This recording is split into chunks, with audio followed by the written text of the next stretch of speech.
Vous écoutez un podcast de EJR Radio, la radio pour tous.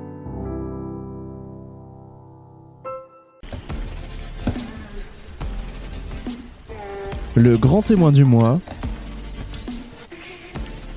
sur EJR Radio. Chaque mois, on reçoit un témoin qui nous partage ce qui les anime, leur engagement ou tout simplement leur passion. Pour ce mois de janvier, on reçoit Yasmina Abra, qui est auteure, compositrice, interprète et musicienne. Tu es née au Liban vers la fin des années 70, en pleine guerre civile israélo-libanaise. Tu as vécu pendant 6 ans la guerre avant de venir en France dans les années 80. Tu parles aussi bien de la terre que des langages, de l'amour dans tes chansons. Peut-être une manière d'exprimer un engagement. Bonjour Yasmina. Bonjour toutes, merci EJR Radio pour votre accueil. Merci à toi aussi d'avoir accepté notre invitation. On va commencer doucement en écoutant un extrait de tes morceaux. How long fear has broken into your way, turning off your words of love to keep it no change. Did you know all greats vanish on the way? We're the ones going to sweep away the revenge. Mon seul devenir, my song, a piece of me. Une fois bâti. Alors c'était un extrait de My Land. You Un My morceau- Land. You My Land, pardon. Un morceau que tu as sorti il y a à peu près 1 an et Oui. elle raconte un attachement à une terre que tu nous présentes à la fois comme un être aimé et aimant. On te laissera te présenter sur cette chanson et peut-être si tu peux nous raconter l'histoire de ce beau morceau. Merci. Oui, c'est une chanson qui a été écrite par un ami qui est libanais, d'origine libanaise aussi, il s'appelle Eli. Et j'en ai composé la musique parce que mon mode d'expression le plus naturel est la composition de la musique. Et Eli voulait, comme moi, dans une démarche de faire ressortir de nous tout cet attachement à notre terre natale, voulait faire une chanson pour le Liban, pour sa jeunesse, surtout après les drames successifs que vit ce pays depuis 2019. Et il a eu l'initiative d'écrire un premier texte et je t'avoue que c'était très très très compliqué pour moi d'aborder ce sujet. Donc au début j'ai refusé en bloc, ensuite je lui ai fait tout réécrire. Je lui ai même demandé de ne pas faire figurer le mot Liban, Beyrouth, etc. Tout ce qui était, bref, très explicite parce que ça restait bloqué. Et effectivement, il a compris, il a lui-même cette même difficulté à dire à notre terre natale notre amour pour elle, justement suite à notre arrachement, suite à notre déracinement. Et à force de résilience, ça nous a permis justement d'aller nous réconcilier, d'aller commencer à nous réconcilier avec cette terre, maman. Ouais, effectivement, maman, comme tu as dit, et c'est vraiment un attachement en fait avec une terre qu'on aime et malgré tout ce que ça peut nous apporter de bien comme de mal. Oui. On a toujours un attachement à une terre qui, on va dire, quelque sorte, qui nous appartient, même si en soi ça ne nous appartient pas, mais qu'on veut quand même appartenir à quelque chose. Et c'est ce que vous essayez de raconter dans la musique, effectivement. Moi, je trouve qu'il y a un côté un peu discret où vous essayez de mettre à côté le... Pudique. Pudique, ouais. Oui. De Liban. Et... à côté de tout ça, il y a aussi le côté où on doit apporter quelque chose à la terre qu'on aime, mais qu'en retour, la terre qu'on aime aussi doit nous apporter quelque chose. Toi, qu'est-ce que tu en penses ? C'est ça, c'est exactement ça. C'est un lien qu'on ne peut pas nier. C'est un lien de toute façon qui, d'une façon ou d'une autre, va ressortir dans ta vie, autant qu'il ressorte sous forme d'amour, autant qu'il soit transcendé plutôt qu'il te détruise. Et pour finir l'histoire, elle ne sera jamais finie cette histoire, je l'espère bien, mais pour continuer l'histoire de cette chanson, une fois que nous avions réussi à en accoucher, j'avais envie de faire une vidéo en demandant à des personnes aussi d'origine libanaise du monde entier et aussi qui sont encore au Liban, de témoigner en images sur cette chanson. Et là encore, j'ai été confrontée exactement au même problème qu'Elie et moi avons vécu, avons ressenti. La plupart des personnes à qui je me suis adressée m'ont répondu pour des raisons de santé, bonne santé mentale, je préfère garder mes distances avec mon pays. Et c'est un peu le message général que j'ai reçu. Et pourtant, on sait qu'il y a de l'amour. Et pourtant, on sait que ce lien, il est indestructible. Surtout de la part d'un pays comme le Liban qui est doté d'un immense magnétisme, d'une histoire de mémoire tellement profonde qu'on ne peut pas enlever ça.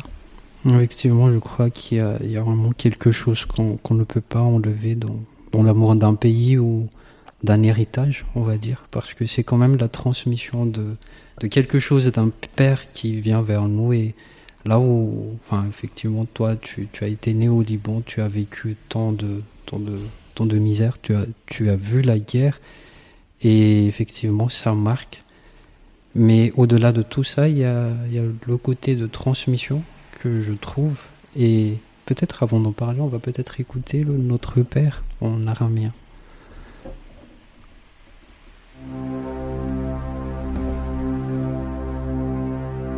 Avundavashmaya Nedkadashma Tietema Uda Newe Tabayanakai Anavashmaya Fara Avundavashmaya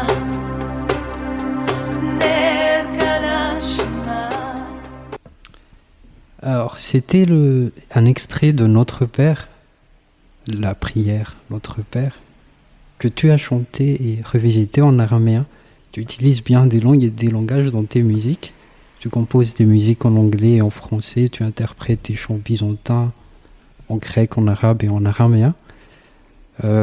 J'imagine que l'araméen et le Notre Père qu'on vient d'écouter, c'était la langue dont Jésus lui-même a prononcé cette prière. L'araméen, pour toi, qu'est-ce que ça représente ? C'est ce que tu viens de dire, c'est la langue du Christ. Alors il y a beaucoup d'émotions. Et là aussi, il a fallu se laisser traverser d'abord par l'émotion avant de pouvoir la chanter. Après, pour être beaucoup plus terre à terre, je trouve que au niveau des sonorités, c'est une très belle langue qui a les mêmes racines que l'arabe. Donc il y a des mots qui se ressemblent, il y a des sonorités qui se ressemblent. C'est une langue aussi très musicale. Mais c'est avant tout... rien que d'en parler, là, j'ai des frissons, beaucoup d'émotions. Et justement parce que je crois qu'il y a un côté héritage aussi dans tout ça. Et c'est une langue qui n'est plus beaucoup pratiquée actuellement. Si, par une minorité encore de chrétiens d'Orient. Ouais. Après, je pense avec des différences, des modifications, parce que la langue a évolué. Et là, j'ai des limites, je ne saurais pas te dire exactement dans quelle mesure elle a évolué et qu'elle est différente par rapport à ce que je chante. Mais oui, c'est un héritage, et c'est encore ce souvenir du Christ, c'est encore ce souvenir de ce qu'il nous a offert, transmis, c'est encore ce souvenir du fait que nous sommes tous frères d'un même Père. Ouais, en effet, je pense que c'est... Je ne pourrais même pas imaginer les frissons dont tu as quand on en parle justement de la langue, mais je suis quand même curieux et intéressé comment toi tu entretiens cet héritage. Eh bien... Comment je l'entretiens, c'est-à-dire... Ouais, est-ce que tu le pratiques quotidiennement avec des gens, avec la communauté, notamment des chrétiens d'Orient ou... Non, je ne le parle pas couramment. C'est vraiment à travers la musique. C'est vraiment à travers les chansons. C'est à travers des recherches... parce qu'encore une fois, il y a une différence avec l'araméen d'aujourd'hui et les prières. Les prières d'origine. Donc c'est à travers surtout des recherches, à travers des échanges aussi avec un prêtre notamment qui m'avait justement transmis alors c'était surtout la prière du Notre Père, mais ce n'est pas l'araméen que je parle couramment, ce sera plus l'arabe. Ok. Et on en a parlé aussi tout à l'heure qu'il y a d'autres langues que tu parles, que tu chantes aussi, Oui. Notamment l'arabe, le grec et tout ça. Pourquoi avoir choisi tant de diversité? Alors, le grec et l'arabe, et le grec ancien même, c'est issu de chants byzantins, de ma culture, de chrétienne d'Orient. Et ces chants-là qui sont liturgiques sont chantés en grec et en arabe. Alors, je ne les ai pas choisis, ils sont ainsi. Moi, je les ai juste revisités. Certaines prières n'étaient pas des musiques, n'étaient pas des chants, et je les ai mises en musique. J'ai gardé vraiment l'héritage dans lequel j'ai baigné, en fait. Tous ces chants, toutes ces voix, voilà, toutes ces prières qui montent dans ces langues. Et finalement, on se rend compte que quelle que soit la langue, parce que je me souviens qu'il y avait aussi beaucoup de Français qui écoutaient ces chants byzantins sans en comprendre le sens. Et moi-même, parfois, en grec ou en grec ancien, je m'y perds. Lorsque j'étais jeune, en tout cas. Mais je me souviens malgré tout que c'est là qu'on sent l'universalité de la prière, de ce qui monte vers le ciel et de ce qui nous est transmis du ciel. C'est à travers le chant, c'est à travers la vibration, c'est à travers la musique, c'est à travers toute cette énergie qui émane de nous et qui va et qui vient. Et on le ressent vraiment dans ces chants byzantins. Certains remontent effectivement au X, XIIe siècle, même peut-être avant. Ouais. Et il y a dans ces choses qui sont transmises, il y a effectivement l'amour, mais l'amour, ça se traduit forcément en engagement. Et toi, tu as choisi l'engagement en retour de tes concerts. Tu t'engages pour la paix, pour l'humain et contre la misère. En parlant comme ça, est-ce qu'il y a un combat qui t'a profondément marqué? Je ne parlerai pas de combat, et même le mot engagement me surprend parce que c'est quelque chose de naturel et qui anime tout être humain. Tout être humain veut aller vers la paix. Ça doit l'être. Oui, mais effectivement, ça devrait. Donc, c'est pas comme si on se réveillait un matin qu'on dit dorénavant, moi, ça va être pour la paix, pour l'amour.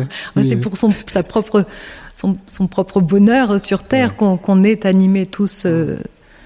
On se voit mal aller sur une scène et chanter quelque chose qui va, au contraire, donc pousser vers l'opposé de la paix, l'amour universel. Et alors, ce n'est pas un combat, c'est une certitude. Et c'est quelque chose qui te rend tellement heureux. Alors, c'est un cheminement, c'est pas tous les jours facile, mais c'est comme toi, quand tu veux témoigner de ta foi. C'est quelque chose, ma foi, qui me rend tellement heureuse. Et quand je vois cette lumière, ou quand je ne vois rien, mais que je marche et que j'ai cette certitude en moi d'être aimée, tu n'as qu'une envie, c'est de le dire à l'autre, de le partager le plus possible. Alors oui, c'est délicat aujourd'hui parce que on va te pointer du doigt, te dire c'est à cause des gens comme toi qu'il y a des guerres dans le monde. Mais pardon. Mais c'est vraiment pour souligner l'absurdité, parce que tu chantes la paix et on va te dire c'est à cause de... Mais donc, la musique et l'art permettent de toucher autrement, mais de toucher quand même et de faire passer quand même ton message. Je crois que c'est un très bon message que tu viens de nous laisser là et à nos auditeurs. Même moi, je suis... Je ne sais pas quoi te dire par rapport à ça, mais c'est très profond et très juste et très vrai ce que tu as dit, que ça doit être une certitude, c'est quelque chose de naturel en fait, parce qu'on sait qu'on est aimé, qu'on doit aussi aimer et aller vers l'autre. Et c'est vrai, c'est tout le message de Christ. Et là, on a un message qui nous dit « mais vous les uns les autres ». Et merci beaucoup Yasmina pour ce message. Merci. à toi. Peut-être pour en conclure, as-tu un message à faire passer à nos auditeurs, notamment sur les guerres qui ravagent des humains dans le monde? Ça aussi, c'est délicat. Alors, je vais juste dire une petite phrase. Il y aurait tellement de choses à dire. Il y aurait tellement de choses à dire. Donc, là, il s'agit de conclure, Yasmina. Donc, je vais juste dire une petite phrase, justement, que je dis à l'occasion d'une chanson que je chante lors de mes concerts. Une phrase que mon père disait, justement par rapport à sa propre foi, sa résilience et par rapport au drame lui-même qu'il a vécu. La terre n'appartient pas à l'homme, c'est l'homme qui appartient à la terre. Et tant que l'homme croira le contraire, la terre se révoltera en guerre et en catastrophe. Pour le reste, les guerres, etc., nous savons que les prétextes officiels sont des prétextes. Nous savons qu'il s'agit comme d'un grand, mauvais et méchant jeu opéré par une poignée. Mais c'est un autre débat. Merci Yasmina d'avoir accepté notre invitation. Alors Yasmina, bon, peut-être avant de nous quitter, est-ce que tu peux nous partager des dernières nouvelles de toi? Où est-ce qu'on peut te suivre? Où est-ce qu'on peut t'écouter? Eh bien, merci.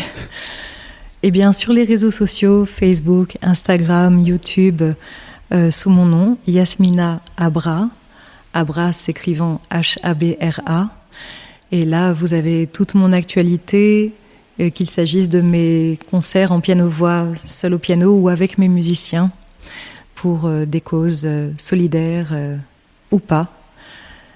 Et voilà. Merci Yasmina d'avoir accepté notre invitation et on va partir sur un dernier morceau.